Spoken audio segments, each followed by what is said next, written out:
Hello my dear students, मैं हूं engineer Arvind Thakur, director achiever classes coaching and आप देख रहे हैं अरविंद ठाकुर सर क्लासेस। आज की वीडियो में आपको पढ़ाने जा रहा हूं बोरेक्स के बारे में। बोरेक्स हमारे पी ब्लॉक के ग्रुप 13 का बहुत इंपॉर्टेंट टॉपिक है। बोरेक्स से लगभग ईयर्स में क्वेश्चन आता है, मीन्स आप बोल सकते हो रेगुलरली जेईई में नीट पे क्वेश्चन आता है। अगर आप जेईई मेन और नीट का प्रिपरेशन कर रहे हो तो बोरेक्स आप नहीं छोड़ सकते हो। इसको आप देखो, 15 मिनट के इस वीडियो में आपका एक क्वेश्चन कंफर्म है। देखो जी, बोरेक्स होता क्या? बोरेक्स को हम हिंदी में सुहागा बोलते हैं। बोरेक्स का ये हमारा फॉर्मूला है Na2B4O7 10H2O। ये हमारे बोरेक्स का फॉर्मूला है, जिसको हम लोग अगर आईपीएस इसका नेम बोले तो आईपीएस नेम होगा सोडियम टेट्राबोरेट डेकाहाइड्रेट, इसका नेम होता है। अब ये जो हमारा बोरेक्स है, सोडियम टेट्राबोरेट एंड डेकाहाइड्रेट, ये आता कहाँ से है? इसका सोर्स क्या है? तो इनका नेचुरल सोर्स है, नेचर में मिलते हैं। नेचर में इनका दो फॉर्म होता है, मीन्स जो सोर्स रहता है, जो इनका एक तरह से ओर आप बोल सकते हो। एक हमारा है करनाइट Na2B4O7 4H2O, एंड दूसरा इनका नेचुरल जो ओर है जिसको टिंकल बोलते हैं Na2B4O7 10H2O। टिंकल का जो फार्मूला है वो एग्जैक्टली हमारे बोरेक्स का ही फार्मूला है, इसलिए बोरेक्स को कभी कभी टिंकल भी कहा जाता है। बोरेक्स को हम लोग टिंकल भी बोलते हैं, क्योंकि टिंकल तो हमारा ओर है बोरेक्स का, लेकिन टिंकल का और बोरेक्स का दोनों का फॉर्मूला एक ही होने की वजह से उसको टिंकल भी कहा जाता है। ये दो हमारा नेचुरल फॉर्म है जिससे हम लोग बोरेक्स को एक्सट्रैक्ट करते हैं। ये दोनों ही कंपाउंड हमें नेचर मिलता है, कश्मीर के वैली में भी मिलता है, उस पॉन्ड्स के अंदर लेक में, और हमारे राजस्थान में भी एक हमारा लेक है सांभर लेक, उसके अंदर भी रहता है। अब इसको हम लोग कैसे करते हैं? यही जो दोनों आप देख रहे हो सोर्स, इससे ही हम लोग एक्सट्रैक्ट करते हैं। बोरेक्स को कम्प्लीटली इससे एक्सट्रैक्ट किया जाता है। Means borax is obtained from its natural source by extraction with water and recrystallization. Means पानी से इसको एक्सट्रैक्ट करते हैं, बाहर निकालते हैं, और फिर उसको रिक्रिस्टलाइज करते हैं, और रिक्रिस्टलाइज करने के बाद हमें प्योर फॉर्म में बोरेक्स मिल जाता है, जो हमें ज़रूरत रहती है। यहाँ पे कई सारी चीज़ें मिक्सअप रहता है, इम्प्योरिटीज़, उसको वाटर से निकाल कर रिक्रिस्टलाइज कर देते हैं, तो हमें मिल जाता है क्या? यह बोरेक्स मिलता है। अब इस बोरेक्स को देख करके ऐसा लगता है कि यह कोवेलेंट कंपाउंड जैसा है, लेकिन नहीं, बोरेक्स हमारा आयोनिक कंपाउंड होता है। मीन्स इसका आयोनिक फॉर्म में दिखाने जा रहा हूँ। Ionic form of borax, ionic form में बोरेक्स को हम रिप्रेजेंट करते हैं इस तरीका से, Na2 square bracket B4O5 OH का होल 4 एंड 8H2O। जो student complex compound coordination compound पढ़ेंगे उनको समझ में आ रहा होगा, यह कोऑर्डिनेशन कंपाउंड का फॉर्म है। मीन्स कॉम्प्लेक्स कंपाउंड का रिप्रेजेंटेशन है। मीन्स हमारा एक्चुअल में बोरेक्स कॉम्प्लेक्स कंपाउंड होता है, और कॉम्प्लेक्स कंपाउंड एक आयोनिक कंपाउंड होता है, कॉम्प्लेक्स कंपाउंड है। यह इसका काउंटर आयन है और एक कोऑर्डिनेशन स्फीयर है। दोनों एक ही फार्मूला। देखो कैसे लिखा गया, यहाँ पे 10H2O जो बाहर है डेकाहाइड्रेट, उसको बाहर में 8H2O कर दिया, 2 वाटर अंदर ले लिया। 2 वाटर से 1 वाटर में 2 हाइड्रोजन का ऑक्सीजन होता है, 2 वाटर में ले लिया तो क्या आ जाएगा? 4 हाइड्रोजन आ गया मेरे पास, 2 ऑक्सीजन आ गया, राइट। और इस O7 है तो O7 में से 2 ऑक्सीजन ले लिया तो O5 हो गया, तो 2 ऑक्सीजन, और यहाँ से हमारे 2 वाटर आया है, 2 वाटर में 2 ऑक्सीजन ऐड कर दीजिएगा तो क्या हो जाएगा? ये हो जाएगा 4OH हो जाएगा। इसी 4OH को यहाँ पे रखा हुआ है। मीन्स यही फार्मूला है, उसको रीअरेंज करके रख दिया गया है। तो यह हमारे बोरेक्स का आयोनिक रिप्रेजेंटेशन, आयोनिक फार्मूला है। आयोनिक फॉर्म में इस तरह से बोरेक्स रहता है। अब इस आयोनिक फॉर्म का स्ट्रक्चर भी कैसे होगा? आयोनिक फॉर्म का स्ट्रक्चर बहुत इंपॉर्टेंट है। बोरेक्स का स्ट्रक्चर, यह हमारा बोरेक्स का आयोनिक फॉर्म है, इसको मैं ब्रेक कर दिया। ये वाटर क्रिस्टलाइजेशन है तो ऐसे ही रह जाएगा, बट ये हमारा जो भी कॉम्प्लेक्स कंपाउंड होता है उसमें पहले जो लिखा रहता है वो कटायन है, बाद में एनायन रहता है। नॉर्मल कोई भी इनऑर्गेनिक कंपाउंड में भी होता है, जैसे Na2SO4 लिखा हुआ है तो पहले जो लिखा हुआ है वो कटायन है, बाद वाला आयन है, सोडियम कटायन रहता है, सल्फेट आयन रहता है।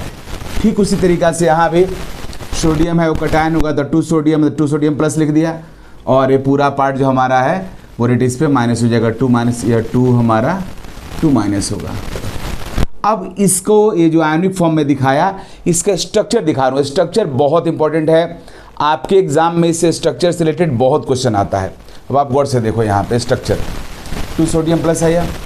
अब इसमें होता क्या है कि ये हमारा जो बोरॉन है, boron oxygen boron bond form होता है। मैं इसे किस तरह से फॉर्म होता है इसको थोड़ा सा फॉर्म करके भी मैं दिखा दे रहा हूँ, जिससे आपका और कॉन्सेप्ट क्लियर हो जाएगा। यह बोरॉन यहाँ पे है, बोरॉन ऑक्सीजन बोरॉन, फिर बोरॉन ऑक्सीजन बोरॉन, फिर boron oxygen boron, boron oxygen boron, इस तरह से बॉन्ड रहता है। अल्टरनेट बोरॉन ऑक्सीजन रहता है, 4 बोरॉन 4 ऑक्सीजन, और एक ऑक्सीजन जो रहता है वो 2 बोरॉन के बीच में भी रहता है यहाँ ऐसे। तो आप देख लो 4 बोरॉन 5 ऑक्सीजन हो गया। ओके, अब 4 इसमें OH लगा हुआ है तो सभी बोरॉन पे के OH लगा देंगे हम लोग, OH OH OH OH हो गया स्ट्रक्चर। अब आप सबको ये बात पता होना चाहिए कि बोरॉन हमारे ग्रुप 13 का मेंबर है और उसके पास 3 वैलेंस इलेक्ट्रॉन होता है, इसलिए मैक्सिमम 3 ही बॉन्ड फॉर्म कर सकता है खुद से। अगर बोरॉन 4 बॉन्ड फॉर्म किया है तो पक्का 4th जो बॉन्ड फॉर्म होगा वो कोऑर्डिनेट बॉन्ड होगा, और उस बॉन्ड का बोथ इलेक्ट्रॉन वो लिया होगा किसी से। इसलिए बोरॉन अगर 4था बॉन्ड फॉर्म किया है तो उस पर पक्का नेगेटिव आ जाएगा। तो यह बोरॉन 3 बॉन्ड फॉर्म किया है, ओके है। यह बोरॉन 3 बॉन्ड फॉर्म किया है, ओके है। सॉरी, यह बोरॉन 4 बॉन्ड फॉर्म किया है, 1 2 3 और 1 4, इसलिए इस पर निगेटिव आ जाएगा। यह बोरॉन भी 4 बॉन्ड फॉर्म किया है, 1 2 3 4, इस पर भी निगेटिव रहेगा। लेकिन यह बोरॉन 3 बॉन्ड फॉर्म किया है तो इसके ऊपर कोई चार्ज नहीं होगा। यह बोरॉन भी 3 बॉन्ड फॉर्म किया है तो कोई चार्ज नहीं होगा।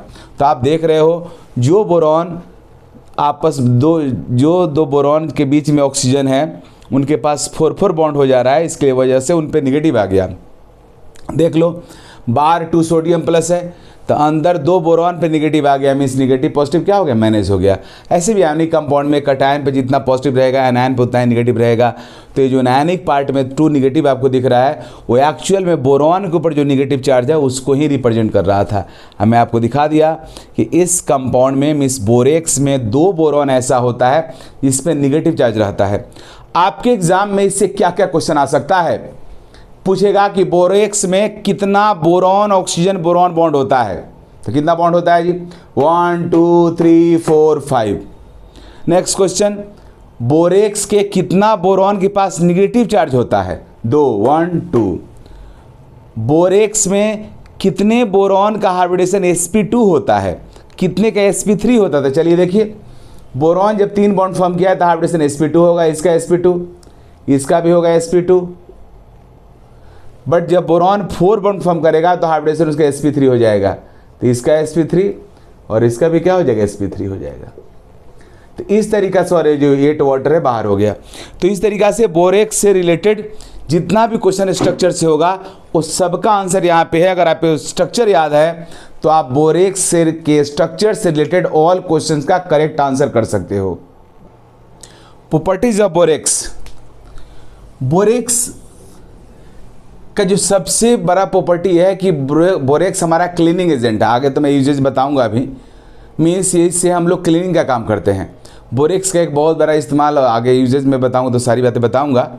हम लोग गोल्ड को मेल्ट कराने के लिए, गोल्ड को साफ करने के लिए बोरेक्स का इस्तेमाल करते हैं। फिलहाल बोरेक्स के बारे में बता, बोरेक्स कैसा होता है, फिजिकल प्रॉपर्टीज। तो borax is a white crystalline solid which is insoluble in cold water. ये बात एकदम दिमाग में रखना है, कोल्ड वाटर में इनसोलेबल होता है या पार्शियली सोलेबल होता है। And completely soluble in hot water, means हमारा बोरेक्स हॉट वाटर में कंप्लीटली सोलेबल होता है, कोल्ड वाटर में इनसोलेबल या पार्शियली सोलेबल होता है। दूसरी बात, aqueous solution of borax is basic.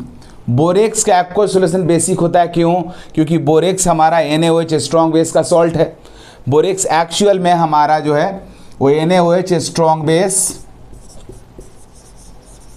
और ये ऑर्थोबोरिक एसिड है, H3BO3 हमारा ऑर्थोबोरिक एसिड है, ऑर्थोबोरिक एसिड जो कि एक वीक एसिड है। इस वीक एसिड स्ट्रॉन्ग बेस का क्या है जी, मिक्सचर है। स्ट्रॉन्ग बेस होने का मतलब हुआ कि बेसिक नेचर होगा, इसलिए हमारे बोरेक्स का नेचर बेसिक होता है। दूसरी एक इंपॉर्टेंट बात यह है कि हमारा जो बोरेक्स होता है वह बेसिक बफर जैसा इस्तेमाल होता है। बोरेक्स बहुत बहुत इंपॉर्टेंट है। Aqueous solution of borax is a basic buffer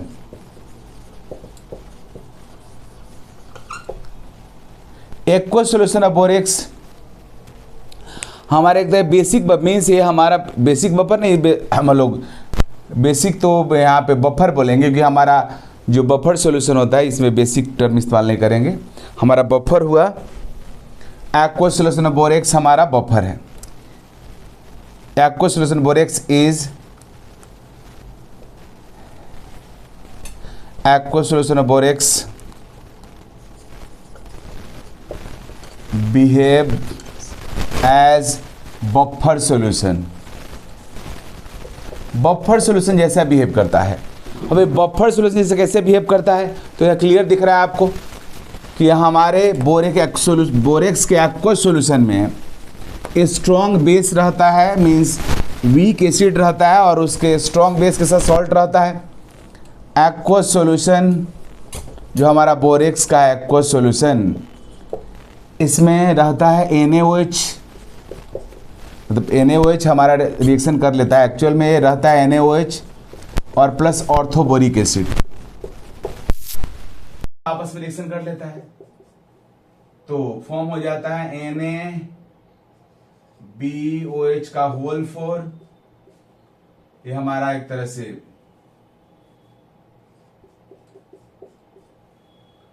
salt हो गया। किसका सॉल्ट हुआ, वीक एसिड स्ट्रॉन्ग बेस का, और प्लस वीक एसिड H3BO3 रहता है।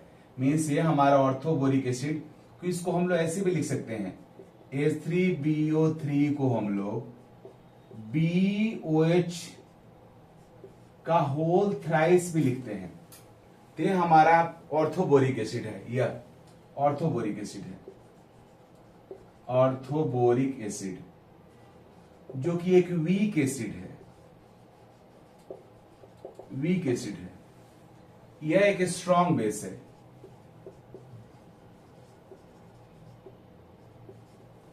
बफर सॉल्यूशन क्या होता है, एक वीक एसिड और उस वीक एसिड का स्ट्रॉन्ग बेस के साथ जो सॉल्ट होता है उसके मिक्सचर को हम लोग एसिडिक बफर बोलते हैं, और वही हमारा यह है बोरेक्स। देख लीजिए, क्योंकि बोरेक्स के अंदर बोरिक एसिड रहता है हमारा जो वीक एसिड है, और NaOH भी रहता है। NaOH बोरिक एसिड से रिएक्शन करके सॉल्ट बना दिया। ये सॉल्ट हमारा क्या हुआ, ये सॉल्ट हुआ स्ट्रॉन्ग बेस वीक एसिड का सॉल्ट हुआ। सॉल्ट हुआ salt of strong base and weak acid. Weak acid strong base का सॉल्ट हुआ, और ये वीक एसिड भी है क्योंकि हमारे बोरेक्स के एक्वस सॉल्यूशन में NaOH भी रहता है, और उससे लेकिन ज्यादा रहता है कौन, ऑर्थोबोरिक एसिड।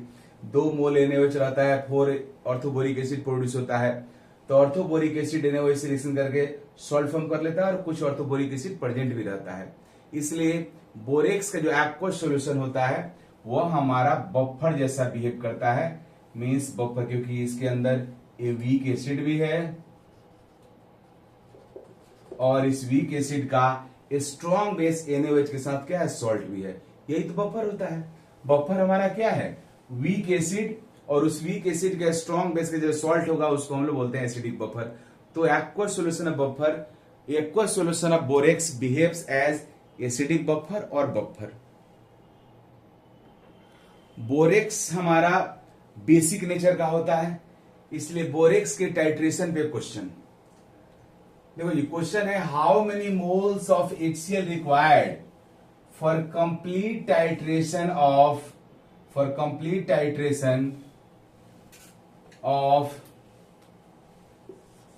0.1 मोल बोरेक्स। बोरेक्स के 0.1 मोल के कंप्लीट टाइट्रेशन के लिए कितना मोल HCl का रिक्वायरमेंट है। तो ये कैसे निकालेंगे हम लोग, तो इसके लिए हमें पता चलना चाहिए कि हमारे बोरेक्स में कितना मोल OH माइनस है, उसके अकॉर्डिंग HCl रिक्वायर्ड होगा। अब देखो यहां पे बोरेक्स का फॉर्मूला है Na2B4O7, एनहाइड्रेट वाला, वाटर को हटा दो, वो तो वाटर क्रिस्टलाइजेशन रहता है, मेन फॉर्मूला तो ये इतना है। अब इसमें हम लोग करते हैं कि 7H2 जो वाटर में डालते हैं तो एक्वस हो गया। अब ये डालने के बाद आपको पता है कि जब हम लोग बोरेक्स को वाटर के साथ एक्वस सॉल्यूशन बनाते हैं तो क्या प्रोड्यूस होता है, 2NaOH plus 4H3BO3 means 2NaOH produce हुआ और 4 मोल प्रोड्यूस हुआ आपका ऑर्थोबोरिक एसिड। 2 मोल NaOH प्रोड्यूस हुआ और 4 मोल प्रोड्यूस हुआ ऑर्थोबोरिक एसिड। तो हमारा एक्वस सॉल्यूशन बोरेक्स का जो होगा वो NaOH प्रोड्यूस कर रहा है और ऑर्थोबोरिक एसिड प्रोड्यूस कर रहा है। तो जो हम लोग HCl डालेंगे टाइट्रेशन के लिए, तो HCl तो एसिड है, तो एसिड से रिएक्ट करेगा नहीं। एसिड किसको न्यूट्रलाइज करेगा, इस बेस को, NaOH को। NaOH भी हमारा मोनो एसिडिक बेस है, इसके पास भी एक ही OH है। और HCl भी हमारा मोनोहाइड्रिक, मतलब HCl भी हमारा क्या है, मोनोहाइड्रिक एसिड है, मोनो बेसिक एसिड है, उसके पास भी एक ही H रहता है। इसका मतलब हुआ कि 1 मोल HCl 1 मोल NaOH न्यूट्रलाइज कर देगा। तो हमारे इस बोरेक्स का 1 मोल 2 मोल प्रोड्यूस करेगा क्या, NaOH। इसका मतलब हुआ कि बोरेक्स के 1 मोल को टाइट्रेट करने के लिए, न्यूट्रलाइज करने के लिए वो 2 मोल HCl का रिक्वायरमेंट है, क्योंकि 1 मोल बोरेक्स एक्वस सॉल्यूशन में जाकर के 2 मोल NaOH प्रोड्यूस करता है, राइट। और जो हमारा बोरेक्स वाटर में जाकर के जो NaOH प्रोड्यूस कर रहा है उसी को न्यूट्रलाइज करेगा HCl।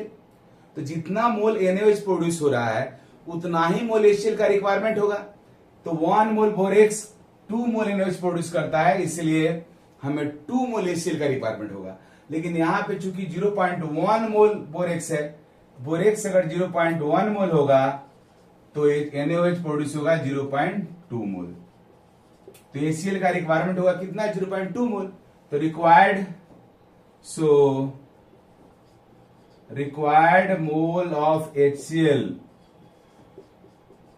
Is 0.2, right. इसको अब रिएक्शन में कैसे दिखाएंगे, तो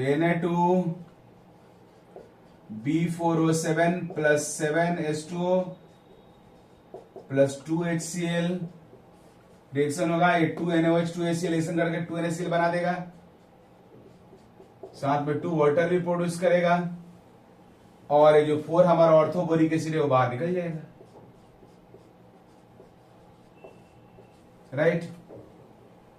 चूंकि इस साइड भी 2 वाटर है, इस साइड 7 वाटर है, तो एक ही साइड लिखेंगे तो इसको 7 वाटर को 5 वाटर लिख सकते हैं, और इस रिएक्शन को हम ऐसे लिख सकते हैं Na2B4O7 plus 5H2O plus 2HCl NaCl plus 4H3BO3। यहां से हमारा ऑर्थोबोरिक एसिड सेपरेट आउट हो जाता है क्योंकि क्रिस्टलाइन फॉर्म में रहता है, राइट। तो इस तरीका से बोरेक्स का प्रॉपर्टीज था ये सब। बोरेक्स बहुत इंपॉर्टेंट कंपाउंड है, इसके यूजेस भी बहुत इंपॉर्टेंट है।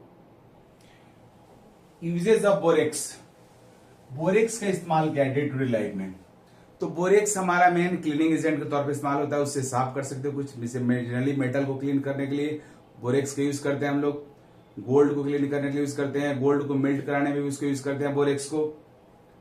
दूसरी बात, जितना भी हीट रेसिस्टेंट ग्लास होता है, जो आजकल वो जो ग्लास सब इस्तेमाल करते हैं जहां पे हीट का उसके ऊपर इफेक्ट नहीं होता है, उस ग्लास के प्रिपरेशन में बोरेक्स का इस्तेमाल होता है।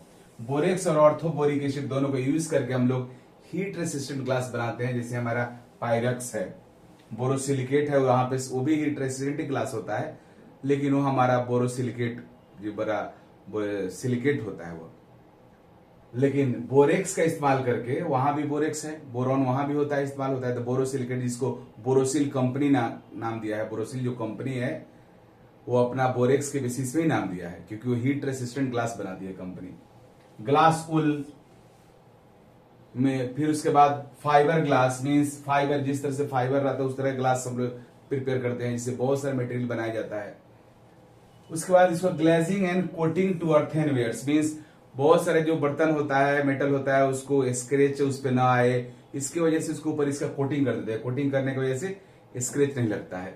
एक ग्लेजिंग एजेंट भी होता है, ग्लेज मीन्स ज्यादा चमकीले, ज्यादा स्मार्टनेस दिखता है सरफेस इसको कोट करने से, और क्लीनिंग एजेंट तो है ही। तो बोरेक्स हमारा बहुत बहुत यूजफुल है।